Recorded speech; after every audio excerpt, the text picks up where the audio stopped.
오늘 말씀의 제목은 진정으로 주님께 드리는 삶이다라고 하는 그 제목으로 오늘 말씀을 전하도록 하겠습니다. 요즘 젊은 사람들이 직장을 들어가기가 참 힘들고 어려운 시대입니다. 그런 많은 스펙을 또한 요하기도 하며 또한 많은 그런 것들을 요하면서 이렇게 직장에 들어가는 것이 결코 쉽지 않는 그런 시대에 지금 우리가 살고 있는데,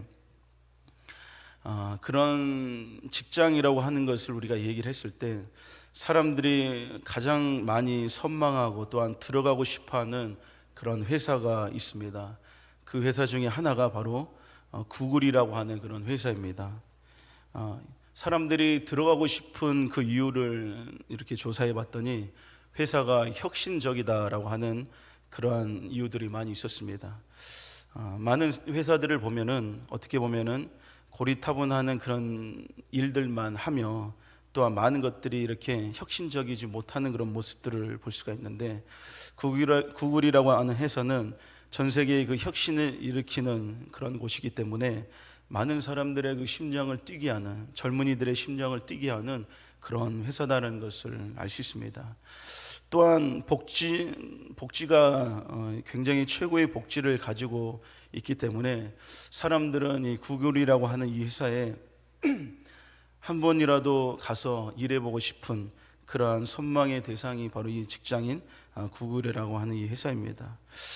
그들의 구글이 하는 이런 복지들을 이렇게 가만히 보면은 몇 가지가 있습니다. 직원들에게 식사를 제공하는데 무료로 식사를 제공하고, 구글이라는 그런 회사의 그 캠퍼스에 보면은 다양한 카페테리아가 있고 또 스낵바가 있는데 언제든지 마음껏 이렇게 먹을 수 있습니다. 눈치를 보지 않고 무료로 이렇게 다 먹을 수가 있는 그런 복지가 있습니다. 그리고 또 건강이랑 이 웰빙에 대한 그 프로그램이 굉장히 잘 갖춰져 있는데, 또한 의료와 치과, 안과 보험들을 이렇게 제공을 합니다. 헬스클럽 그 회원권과 피트니스 수업들을 그 회사에서 이렇게 제공을 하는 것이죠. 그리고 또한 일과 삶의 균형을 굉장하게 중요하게 여깁니다. 그래서 유연 근무제를 이렇게 실시하고 있는데, 자신이 일하고 싶을 때 이 시간을 조절해 가지고 이렇게 회사에 가면 되는 것입니다. 나는 잠을 좀 많이 자야 되겠다 싶으면은 10시, 11시에 회사 가도 됩니다. 그 시간을 잘 맞추고 조절하고 자기가 할 업무들을 이렇게 잘 할 수가 있다면은 그 시간을 유동적으로 조절할 수가 있는 것이죠. 그리고 재택근무 옵션도 있고, 또한 충분한 유급 휴가가 있고 출산 및 육아 휴가 등이 이렇게 제공되어 있습니다. 또한 자기 개발을 장려를 하는데 구글 내부에 다양한 그 교육 프로그램들이 또 있습니다. 강좌와 워크숍, 또한 회사를 지원받아서 외부 교육이나 컨퍼런스에도 참여할 수 있다고 이렇게 얘기를 합니다. 또한 다양한 재정 지원을 하는데 높은 급여와 보너스가 있고, 또한 퇴직연금 계획 등 여러 가지를 제공한다고 합니다. 많은 사람들이 굉장하게 다른 회사에서는 볼 수 없는 이 복지, 이것을 바라보면서 이거 하나만으로도 그 회사에서 다니고 싶은 그 마음들로서 이렇게 많은 그런 마음들을 가지고 있을 것을 알 수가 있는 것이죠. 사회에서는 그곳을 다녔다라고 하는 그 경력은 최고로 평가해 주기도 하기 때문에 그렇다는 것이죠.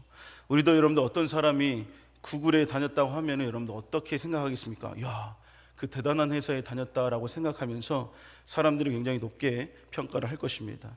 그것이 굉장히 그 사람에게 큰 스펙으로 작용하게 되는 것이죠. 이런 모든 혜택 때문인지, 또한 이런 모든 이런 모습 때문인지 이곳에 한 번이라도 함께 일해보고 싶은 마음을 갖고 있는 사람들이 많이 있는 것을 볼 수가 있죠. 여러분들, 이와 같이 세상에서도 복지와 혁신이 있다고 해서 그곳에 가서 일하고 싶어서 안달나는 그런 모습을 볼 수가 있죠. 그런데 여러분들, 그것과 비교할 수가 없는 영원한 그런 생명과 또한 지옥에서 영원히 고통당할 수밖에 없는 나를 건져주신 그 주님의 일을 하는 것에 있어서는 사람들이 왜 그렇게 인색한지 모르겠습니다.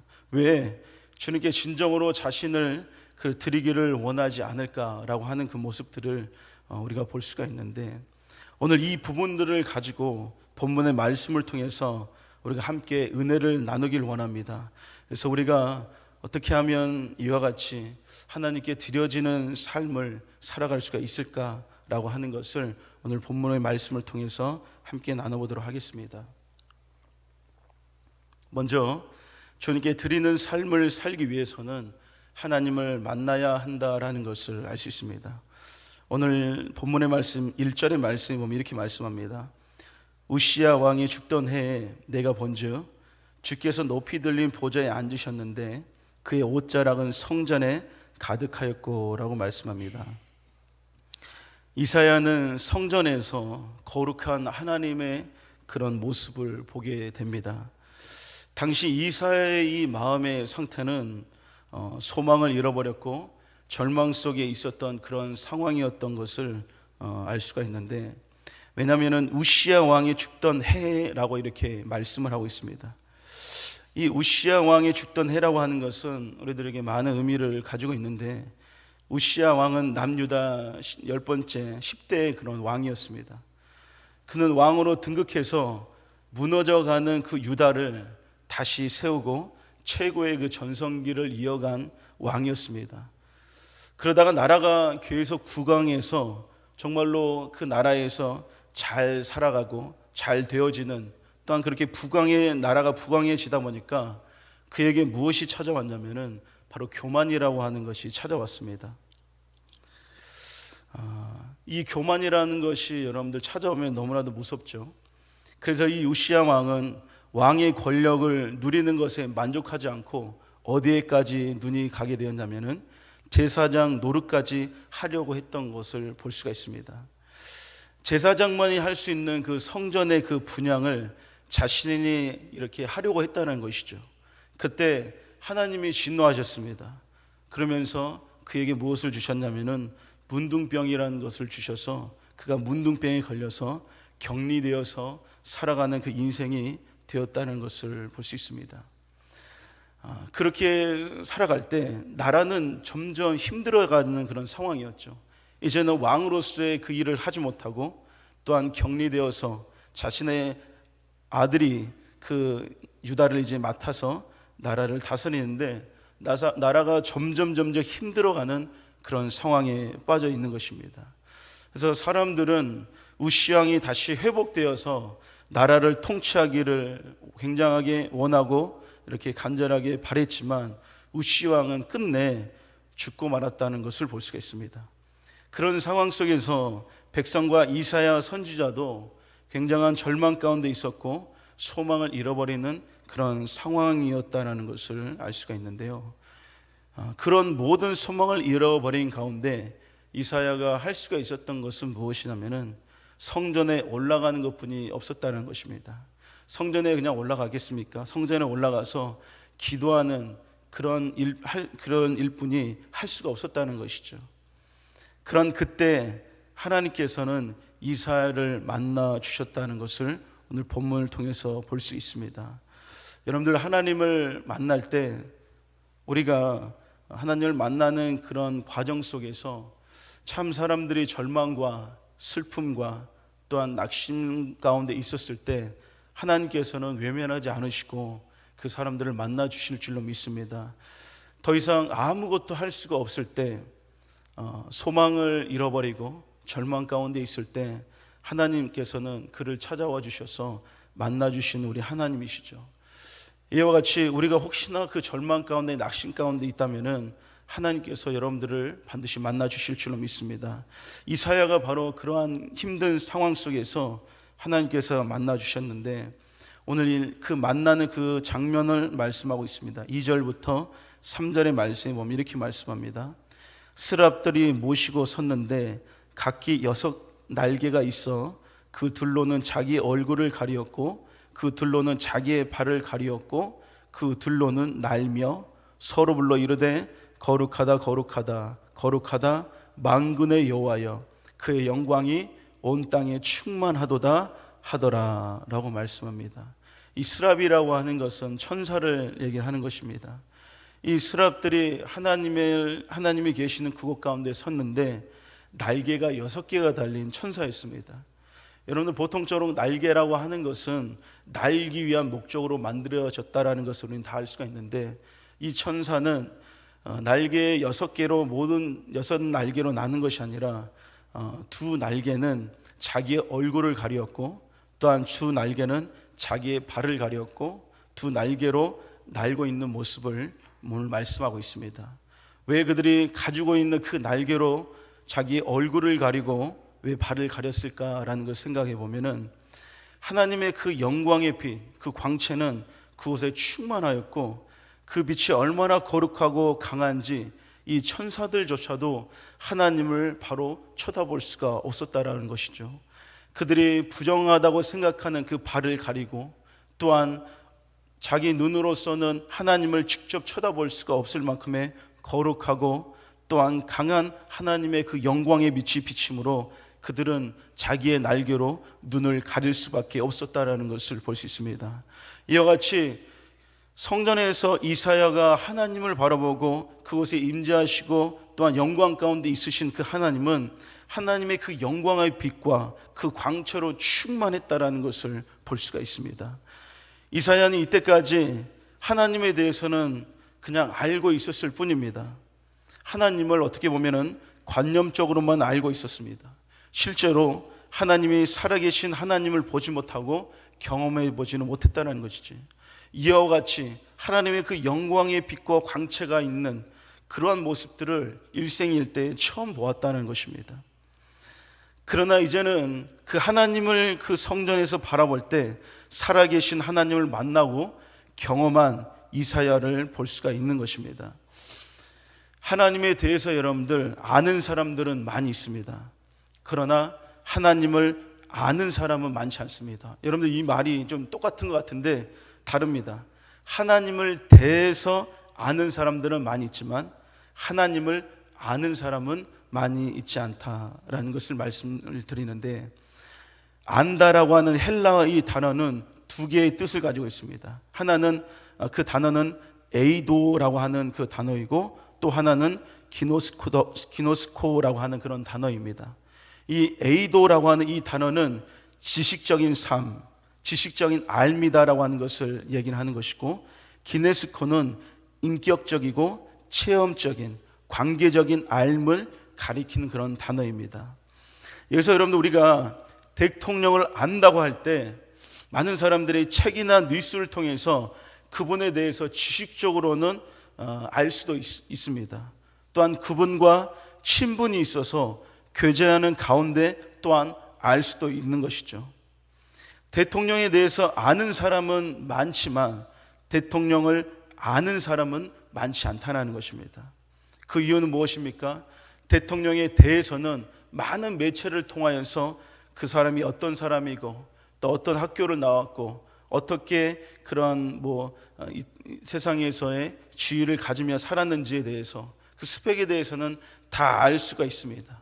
그러나 그 대통령의 삶의 그 모습, 진정으로 무엇을 생각하며 또 어떠한 사람이고 어떠한 모습과 생각을 갖고 있는 사람인지는 그 사람을 만나고 경험해 보아야지만 진정으로 어떤 사람인지를 알게 된다는 것이죠.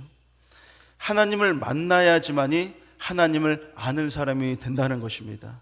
아무리 여러분들 많은 책을 보고 하나님에 관한 많은 책을 보고 성경을 보아도 하나님을 만나지 못하면은 하나님에 대해서만 아는 사람이 될 뿐이라는 것이죠. 하나님을 만나지 못한 사람의 신앙생활은 여러분들 이와 같은데요, 하나님이 자신의 하나님이 아니라는 것이죠. 그래서 하나님을 믿어도 꼭 다른 사람의 하나님을 믿는 듯이 그 사람들은 믿게 되는 것입니다. 그렇기 때문에 하나님에 대한 그 열정도 없다는 것이죠. 하나님에 대한 두려움도 없습니다. 또 하나님에 대한 기쁨도 없는 것입니다. 그러다 보니까 신앙생활이 수동적이고 역동적일 수가 없게 된다는 것이죠. 그러한 사람의 신앙생활은 굉장하게 밋밋한 신앙생활을 하는 것입니다. 믿기는 믿는데 믿는 것처럼 보이지 않는 그런 신앙생활을 하게 된다는 것이죠. 여러분들, 우리는 하나님을 만나야 될 줄로 믿습니다. 하나님에 대해서 아는 것이 아니라 하나님을 아는 사람이 되어야 될 줄로 믿습니다. 그 사람이 바로 주님께 자신의 삶을 드릴 수 있는 사람이 될 수가 있다는 것이죠. 또한 주님께 자신의 삶을 드리는 사람은 죄인임을 인식하고 죄를 용서받는 사람이 할 수 있다는 것을 우리는 알아야 됩니다. 하나님을 여러분들 만나게 되면은 자신이 죄인이라는 사실을 깨닫게 됩니다. 오늘 5절의 말씀에 이사야가 하나님을 만나면서 자신이 어떠한 사람이라는 것을 얘기를 하죠. 그때 내가 말하되 화로다 나여 망하게 되었도다. 나는 입술이 부정한 사람이요 나는 입술이 부정한 백성 중에 거하면서 만군의 여호와이신 왕을 배웠음이로다 하였더라 라고 말씀합니다.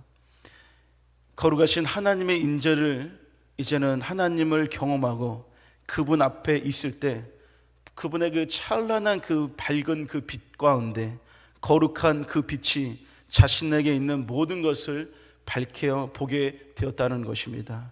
성령께서 우리들에게 그 빛을 비쳤을 때, 성령이 우리들의 마음을, 우리들의 영혼을 조명하셨을 때 우리는 죄인이라는 그 사실을 알게 되는 것이죠. 이사야는 이와 같이 하나님이 그와 함께 하시고 그가 하나님을 보았을 때 자신이 죄인이라는 사실을 이사야는 알게 되는 것입니다. 누가복음 5장 8절에도 이렇게 말씀합니다. 시몬 베드로가 이를 보고 예수의 무릎 아래 엎드려 이르되 주여 나를 떠나소서 나는 죄인이로소이다 하니 라고 말씀합니다. 이제는 예수님께서 베드로에게 나아가서 너가 그물을 오른편에 던져라 라고 했을 때 그가 오른편에 던져서 이렇게 그 많은 고기를 이렇게 거두게 되는 것을 볼 수가 있습니다. 그러면서 여러분들 어떻습니까?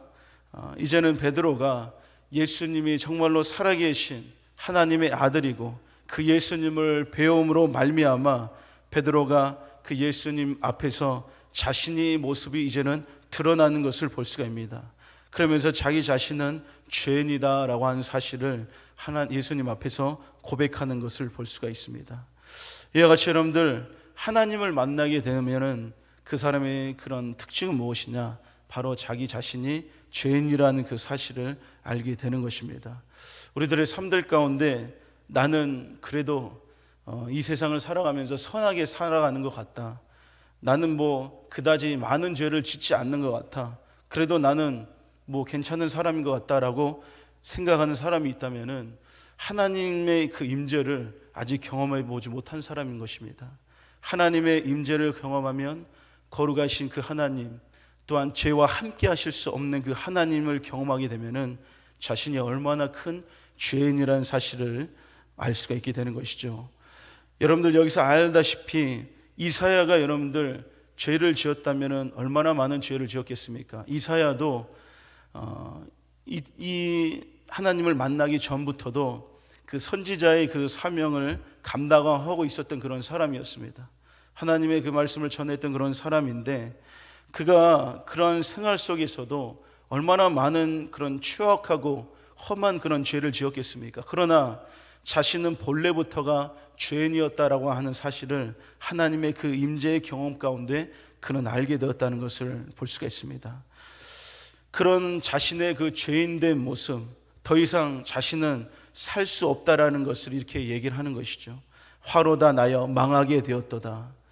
하나님을 이제는 보았기 때문에 이제는 죄인된 나의 모습으로서는 이제는 더 이상 살아갈 수가 없다라는 것을 그가 고백하는 것을 볼 수가 있습니다. 그러나 거룩한 하나님 앞에 서기 위해서 하나님께서는 그의 죄를 사하여 주신 것을 볼 수가 있습니다. 이사야 6장 6절부터 7절의 말씀에 보면 이렇게 말씀합니다. 그때 스랍 중에 하나가 부젓가락으로 제단에 짚은 바 핀숯을 손에 가지고 내게로 날아와서 그것을 내 입술에 대며 이르되 보라 이것이 내 입에 닿았으니 내 악이 제하여졌고 내 죄가 사하여졌느니라 하더라 라고 말씀합니다. 그가 이제는 자기 입술로서 범죄하며 자기의 모든 모습들이 죄인된 모습이라고 생각하며 망하게 되었다라고 하며 절망 가운데 있을 때 그때 하나님께서는 그를 그 모든 죄에서 용서하시는 것을 볼 수 있는데 그 환상으로 보여지는 그 하나님의 그 제단 가운데서 이렇게 불에 타고 있는 그 숯을 천사가 가져다가 그의 입술에 대면서 이제는 너희들의 모든 죄가 사하여졌다라고 이렇게 말씀하는 것을 볼 수 있습니다. 여러분들, 하나님께서는 죄인된 우리들의 모습 가운데 또한 지옥에 갈 수밖에 없고 영원한 고통 가운데 죽지도 못하고 영원한 고통 가운데 살아갈 수밖에 없는 우리들의 죄인된 모습 가운데 하나님을 찾고 하나님을 믿는 그 모든 사람들에게 예수 그리스도를 통한 그 모든 죄된 것들을 용서하여 주실 줄로 믿습니다. 그러면서 예수님의 보혈을 의지하며 우리가 나아갈 때 죄인된 모습 속에 또 우리가 죄를 지으며 살아갈 때 그 예수님의 거룩하신 보혈, 능력의 보혈로서 우리를 정결케 하여 주실 줄로 믿습니다. 바로 우리가 하나님 앞에 설 수가 있는 것은 우리들의 모든 죄들을 용서해 주시기 때문에 우리는 그 예수 그리스도의 보혈의 공로를 통하여 우리는 하나님 앞에 나아갈 수가 있게 되는 것이죠. 그와 같이 이제는 하나님께서 그의 모든 죄들을 용서하셨을 때 이제는 그 사람의 모습 속에서는 이제는 하나님께 자기 자신을 드리기를 갈망하는 그런 삶을 살아가게 되는 것을 볼 수가 있습니다. 8절의 말씀에 보면 이렇게 말씀합니다. 내가 또 주의 목소리를 들으니 주께서 이르시되 내가 누구를 보내며 누가 우리를 위해 갈꼬 하시니 그때 내가 이르되 내가 여기 있나이다 나를 보내소서 하였더니 라고 말씀합니다. 하나님께서는 이사야가 있는 그곳 가운데 누가 나를 위하여 갈꼬 누가 내가 누구를 보낼까라고 하나님께서는 말씀합니다. 이것은 이사야를 향한 그 하나님의 말씀이었습니다. 그때 하나님께서는 이사야가 또한 하나님의 그 부르심을 받는 그 과정 속에서 이사야가 하나님 앞에 고백하기를 내가 여기 있나이다 나를 보내소서 이렇게 말씀합니다. 여러분들, 하나님께서 쓰시는 사람은 죄로부터 용서받는 그런 사람입니다. 다시 말해 주님의 그 보혈로서 깨끗한 사람을 하나님께서는 사용하시죠. 내가 누구를 보내며 누구를 위하여 갈 거라고 말씀하신 것은 이사야를 두고 말씀하신 것인데 하나님께서는 이사야의 모든 죄를 사하여 주시고 그를 사용하고자 하셨다라는 것을 볼 수가 있습니다. 여러분들, 이 땅에서 하나님의 일을 하는 것 또한 주님의 일을 하는 것에 있어서 하나님을 만나지 못한 사람들도 하나님의 일을 할 수가 있습니다. 또한 하나님께서 예수 그리스도의 보혈의 공로로서 깨끗함과 용서를 받지 못한 사람들도 하나님의 일을 하는 사람들이 있습니다. 그러나 그 사람들의 모습을 가만히 보면은 그 일들 가운데 기쁨이 없고 또한 그 일들 가운데 더욱더 하나님을 위해서 또한 모든 것을 내어주며 하나님의 그 일을 하는 것에 있어서 굉장하게 힘들어하는 것을 볼 수가 있습니다. 우리는 하나님의 자녀로서 그 예수 그리스도의 그 보혈의 공로를 통하여서 하나님의 자녀가 되어 그 자녀로서의 그 모습 속에 하나님의 사역을 감당할 때 때로는 힘들 수 있습니다. 그러나 그 힘든 것이 끝나는 것이 아니라 그 힘든 것이 있지만 그것을 뛰어넘어 하나님의 기쁨과 은혜와 또한 하나님께서 원하시는 그 기쁜 마음으로 그 하나님의 일을 감당할 수가 있게 된다는 것이죠. 그러면서 하나님께서는 이사야의 죄를 다 사하여 주시고 그를 사용하고자 하셨던 것을 볼 수 있습니다. 하나님께 진정으로 자신의 삶을 드리길 원하며 진정으로 하나님께 사용을 받는 그런 사람들의 모습은 바로 예수 그리스도의 보혈로 깨끗해지는 그 사람이 그렇게 하나님께 쓰임을 받을 수가 있는데 디모데후서 2장 20절에서 21절에 보면 이렇게 말씀합니다. 큰 집에는 금그릇과 은그릇뿐 아니라 나무 그릇과 질그릇도 있어 귀하게 쓰는 것도 있고 천하게 쓰는 것도 있나니 라고 말씀합니다. 금그릇 여러분들 얼마나 좋습니까? 은그릇 또한 얼마나 좋습니까? 나무 그릇도 괜찮습니다. 이렇게 많은 그릇들이 어떠한 집에는 있는데 귀하게 쓰인 것도 있고 천하게 쓰인 것도 있다고 말씀합니다. 우리가 생각하기로는 금그릇과 은그릇은 이것들의 가치가 있기 때문에 굉장하게 이건 당연히 크게 귀하게 쓰일 것이다라는 것을 우리는 짐작할 수가 있죠. 그러나 금그릇 또한 은그릇이라고 할지라도 귀하게 쓰임 받지 못하고 천하게 쓰일 수가 있다는 것을 얘기하는데, 그 이유는 무엇이냐면은 21절에 보면 그러므로 누구든지 이런 것에서 자기를 깨끗하게 하면 귀히 쓰는 그릇이 되어 거룩하고 주인의 쓰임에 합당하여 모든 선한 일에 준비함이 되리라 라고 말씀합니다. 아무리 여러분들 금그릇, 은그릇이 가치가 있다고 해도 그 그릇이 깨끗하지 못하고 더럽히다면은 하나님께서 그 그릇을 사용할 수가 없다라는 것입니다. 그러나 나무 그릇과 질그릇과 같은 어떻게 보면 굉장히 천한 그런 그릇들도 그 그릇이 깨끗하면은 그 그릇의 역할로서 귀하게 쓰임을 받을 수가 있다라는 것이죠. 이것은 여러분들 무엇을 말씀합니까? 자기의 모습이 예수 그리스도의 보혈을 통하여서 깨끗하고 정결하게 되었을 때 그는 주님께 쓰임받는 삶을 살아간다라는 것을 말씀하고 있습니다. 이사야는 여러분들 자신을 깨끗하게 하신 주님을 위해서 자신을 드리는 그런 삶을 선택했다라는 것을 볼 수가 있습니다. 이 시대에 여러분들, 예전에 제가 한번 말씀드린 것 같은데, 교회가 여러분들 아무리 커서 1000명 또한 5000명이 있어도 거기서 일하는 사람들은 10%밖에 되지 않다라는 것을 말씀드렸습니다. 이건 통계적으로도 나온 것인데요, 그와 같이 하나님께서는 이 시대에 굉장히 많은 성도들이 있지만 그 하나님을 위해서 자신의 모든 삶을 드리는 그 사람들이 결코 많지 않다는 것을 알 수가 있습니다. 자신의 삶을 드리기 위해서는 어떻습니까? 시간을 내어드려야 됩니다. 물질을 내어드려야 됩니다. 자신이 정말로 귀하게 여기는 것을 다 내려둬야지만이 주님을 위해서 자신을 내어드릴 수가 있게 되는 것이죠. 그러나 그것을 할 수 있는 사람들이 이 시대에는 많이 없다라는 것입니다. 하나님께서는 그래도 이 시대에도 하나님께서는 찾고 계신 줄 믿습니다. 누가 나를 위해서 갈고 누구를 보낼까? 하나님께서는 지금 그 보낼 사람들을 찾고 계신다는 것이죠. 우리가 그 하나님께서 찾으시는 사람이 되기 위하여, 하나님께서 쓰시는 사람이 되기 위하여 내 자신을 깨끗하게 하는 우리들의 삶이 되어야 될 줄 믿습니다. 말씀을 이제는 마무리하겠습니다. 주님께서 진정으로 자신을 드리는 삶을 살기를 원하는 사람은 바로 하나님을 만나야 될 줄 믿습니다. 아직 그러한 경험이 우리들에게 없는 사람이 있다고 한다면은 하나님을 만나기 위해서, 인격적인 그 경험을 갖기 위해서 힘을 써야 될 줄로 믿습니다. 잠언서 8장 17절에 나를 사랑하는 자들이 나의 사랑을 입으며 나를 간절히 찾는 자가 나를 만날 것이니라 라고 말씀합니다. 나의 삶을 오늘 말씀을 통하여서 내가 과연 하나님을 만났을까, 또 인격적으로 내가 하나님을 경험한 삶을 내가 있는 것인가 라는 것을 돌아보며, 내가 지금 하나님께 주님의 일을 하는 것에 쓰임을 받고 있을 때 과연 나는 이 주님의 일을 정말로 모든 것을 포기하고 내려놓고 또한 이 모든 것들을 하는 것에 있어서 이것이 짐이 되고 이것이 아무것도 나에게 기쁨이 되지 않는다고 했을 때 우리가 다시 하나님을 찾는 우리들의 삶이 되어야 될 줄로 믿습니다.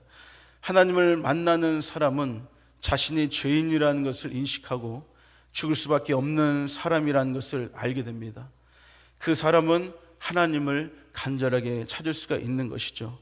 자신의 죄를 이제는 하나님 앞에서 회개하게 되는 것입니다. 그러한 깨끗한 마음을 가진 자를 하나님께서는 사용하실 줄로 믿습니다. 여러분들의 삶이 진정으로 주님께 기쁘게 드려지는 삶이 되시기를 주님의 이름으로 축원합니다.